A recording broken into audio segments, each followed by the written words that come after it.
even though there's lots of signs saying warning unexploded bombs and things like this around here, there's a lot of children and nobody's keeping to the footpath. In fact, I don't know where the footpath is, the public footpath. It is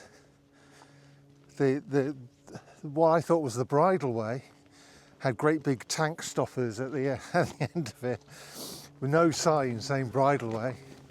I'm pretty sure I was pretty sure I knew where I was, but well, I'm lost. Well, no,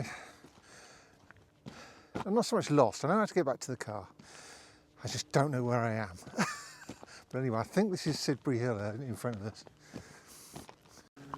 So I've talked to a couple of people. One person wasn't sure it was Sidbury Hill. That gentleman was sure it was Sidbury Hill. And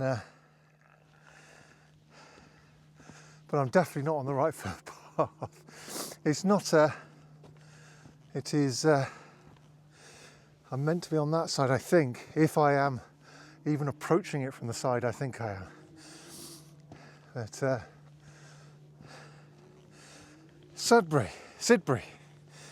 Well, people on the internet saying, well, AI says, you sure you don't want Silbury? I said, no, I want Sidbury. And it gives me loads of results about Silbury. No, I want Sidbury. People are talking about on the Antiquarian websites. Do you think Sidbury, there's only one consonant difference with Silbury? Do you think they have the same meaning? No, they don't. We are, no offence to whoever, it's never wrong to ask questions, but we are approaching a state of idiocy. Sorry, whoever, I hope whoever said that isn't watching this. It's more our database, our library of knowledge is getting more stupid. And Sidbury, the oldest reference to Sidbury is Chudbeorh, and that's the only form with a CH at the beginning, and the others have an S, SH. So it's probably, its original sound was Chudbeorh, something like that, meaning the fort of the sheds. And you can always rely on me to take the mystery and wonder out of our ancient antiquities. But and talking of which, we've got Ludgershall down there, and there's other places called that, and obviously it means the hall of the Celtic god Lu, except it doesn't. It has that air of mystery because it's such a strange name. When we approach it to say it, we have to start chewing the words to get them out right. And so there's something, and what it's doing is probably retaining Old English.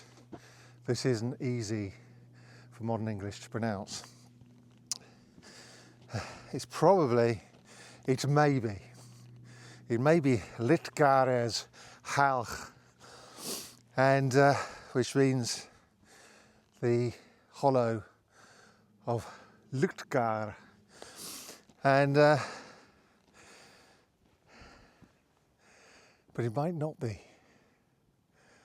And the reason for saying that is Ludger comes up in other places, but he never owns anything but a halch, a hollow.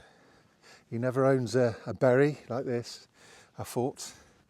He never owns a tún or a deen or a dún, a hill or a valley. He only ever owns halch.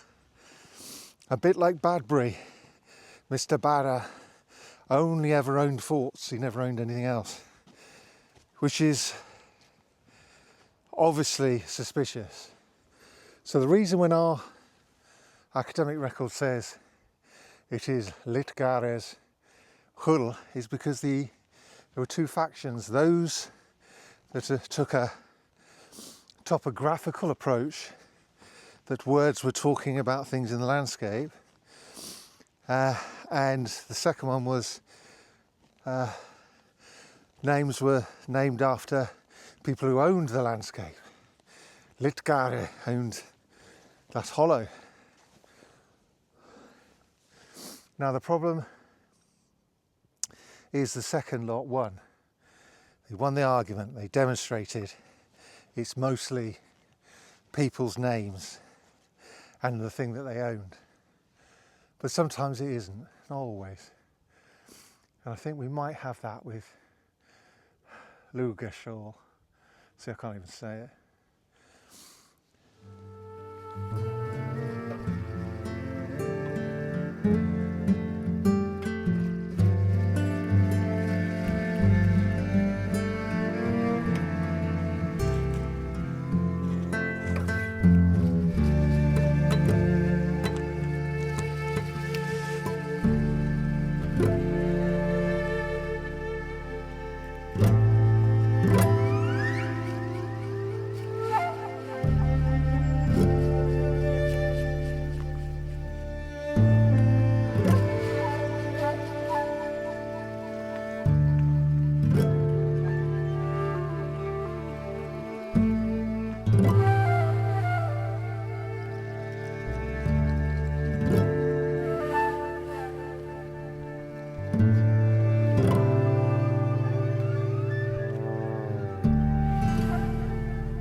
If you're in any doubt what a hill fort's for, it is this should answer it really. You can see anybody coming from miles and miles and miles, and as it will take them a while to get to you, you get all your sheep and cattle up here, and if you haven't got enough time, you get all your children up here, and you use this as a base of operations. It's a base of operations even today. This is the Salisbury Plain training area. Chudbeorh, loads of soldiers live there. It is, but what a landscape. What a landscape. On the last video we were over there in the woods, Everleigh. I'll take a shot in a second. And we are just down here at the bottom of the hill is Collingbourne, Collingbourne, the stream of Culler's people, his clan or his sons or his followers, whatever, and as I keep saying, there's a few things I keep saying over and over and over again in my videos, is that if you want to, the easiest way to learn a little bit about the landscape without actually looking at any old documents is to look at the map and see if you see any bourne names or stream names, river names in villages. So the stream down there at the bottom of all these hills, the stream is called the Bourne today, but we know it is its anglo-saxon name was the Collingbourne, or Burnan, and it's Culler's people's stream. Now of course the villages all the way down this stream aren't going to be particularly happy being patronised by Culler's people, so they just call it, they took the Collingbourne part off and just called it the Bourne. But even in this parish here, which is the parish of Chudbeorh, in the Tythe apportionment, there's a reference to between Collingbourne, it's called, and this is a piece of land that's next to the stream, and it's next to the boundary of the Collingbourne as well. It could suggest, I think it does, might not be true, but I think it suggests that in the 1800s they didn't particularly care that the stream was named after the next door village. They had more respect for the past, I think, to let it go. But that is its real name. Certainly at this high level, along this part of the stream, it is the Collingbourne, and that's it. We should change it back to what it should be.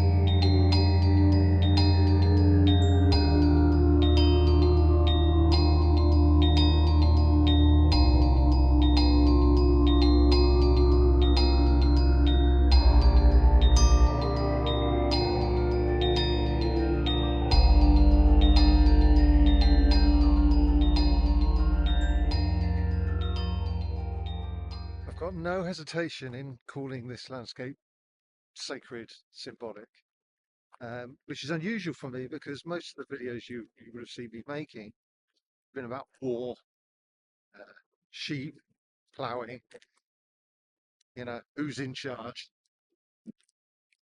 And this landscape is extraordinarily symbolic. Now, down there and over there and over there are dykes that radiate away from this Iron Age hill fort here.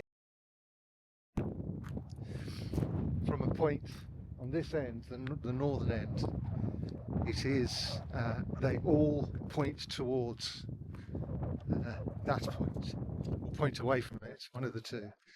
That point is significant, it either radiates or draws in ideas, thoughts, feelings, loyalty, adoration, veneration, whatever. And hill forts, there's Neolithic, Bronze Age, that has had continuity throughout prehistory, probably into the Roman period, though I suspect the Romans wouldn't allow anybody to live here, though they would have allowed them to worship here, as they've done in other hill forts. Hill forts are sacred, symbolic, ethnic symbols, and fortifications. They're all of those things.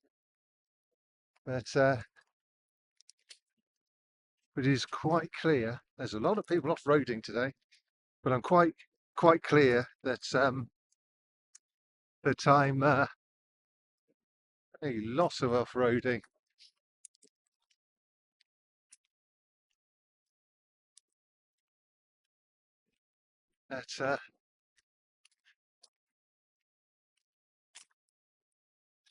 So what do archaeologists think about it? It's all right for these crazy antiquarians and their off their heads ideas, theories.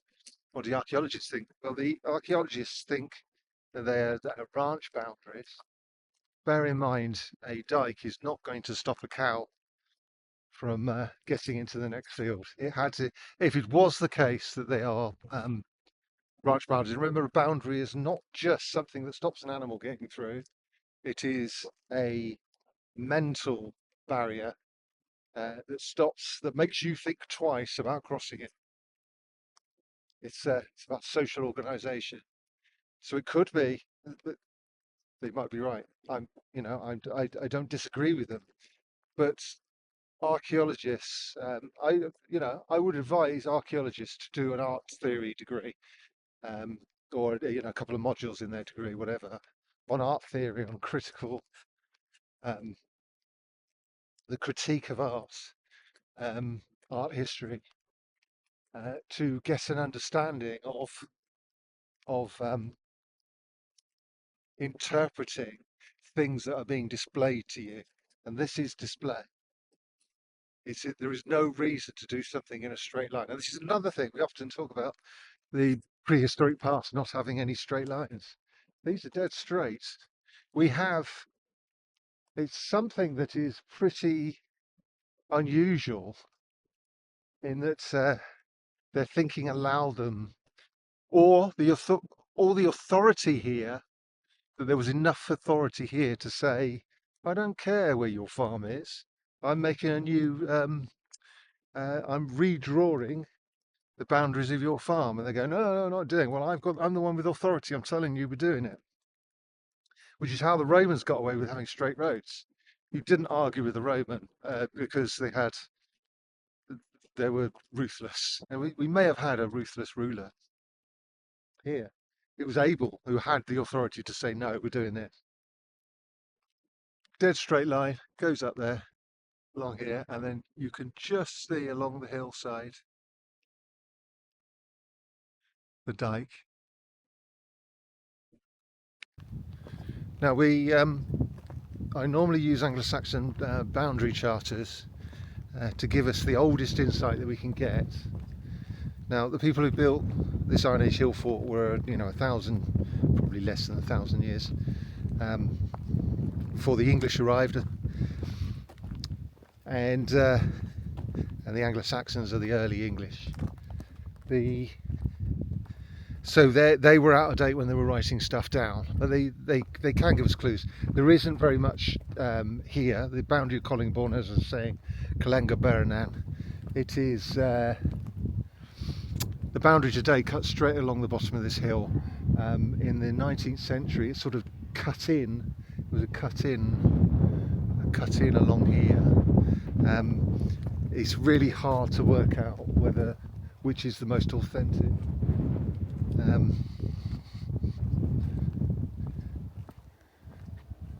But what is included probably is the barrows over there, and it says west from the Collingbourne to the Heathen and burials, which means the heathen burials. And so it doesn't mention the dike. It does mention a shorthand ditch further on. Ditch means dike or ditch. You can't have a dike without a ditch. You have to dig the earth up. But it's they didn't care whether it went into the ground or above or over the ground. But it's interesting that our English word is essentially the same word, just pronounced differently: ditch and dike.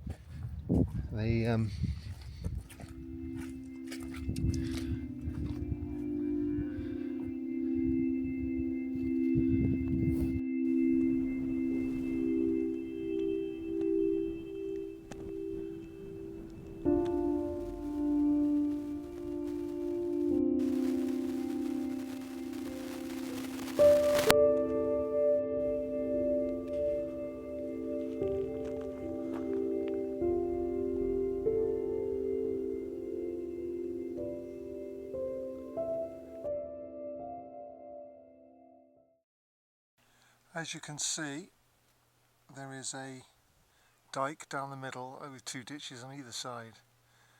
It is reminiscent of a Roman road in many ways, but it isn't one. And when you have a boundary that has a ditch on both sides, you are in many ways showing some sort of accord between two different communities.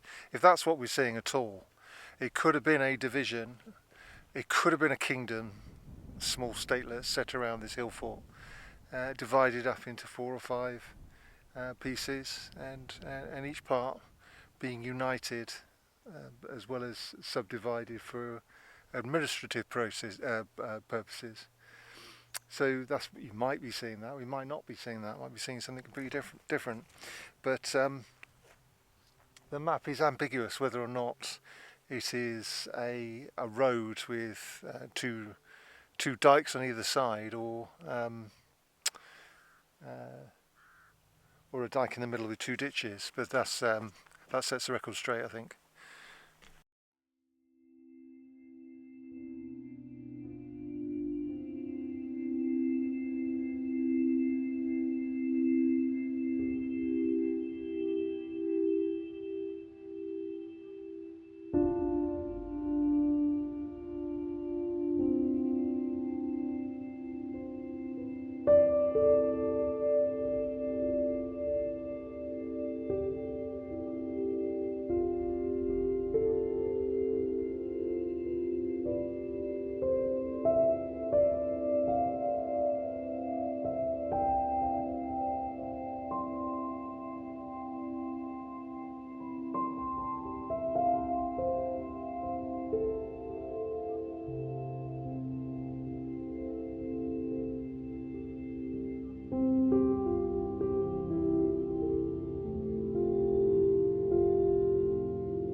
So that's the walk today.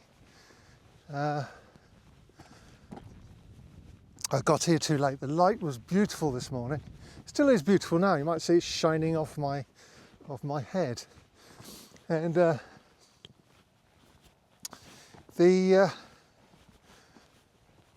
but I would have had more of it if I'd got here earlier.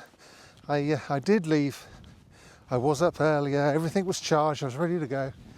And then Christmas shoppers, a 2 miles long traffic jam outside Chippenham. And we've got a month of this to get through. Gridlock. But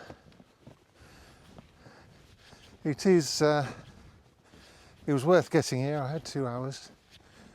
The sun starts setting. And the drone didn't refuse to go up.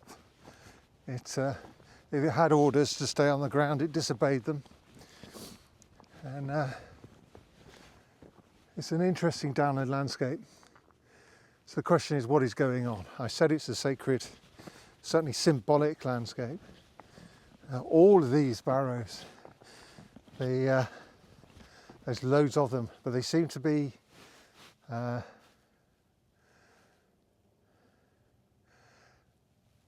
they're also connected with the valleys that they're in. So there's little deans. They're not deep valleys, but they are aligned in some sense with not the top of those little downs. Oh, a little bit. No, they're not on top. Some of them are near to the top, but they are on the brow of the hill and lower down into the Deans. The landscape itself, I couldn't find on the LiDAR any trace of field boundaries apart from our massive dykes that we're talking about. They could be field boundaries, big fields. But in prehistoric times, the fields were little ones, and they were family-sized fields. And I couldn't find anything like that at the foot of this hill here. Now there is further on, down towards the Heathen, we get some beautiful-looking, probably Romano-British, possibly prehistoric fields, and they're beautiful. So it does look like you do get arable fields, ploughed fields that have barrows in them, old prehistoric field systems, and the barrows are sort of in the corners and between the crossroads between fields, and they're not obliterated by them. That comes later, that comes into our period. But up here, I think this has been downland for thousands of years.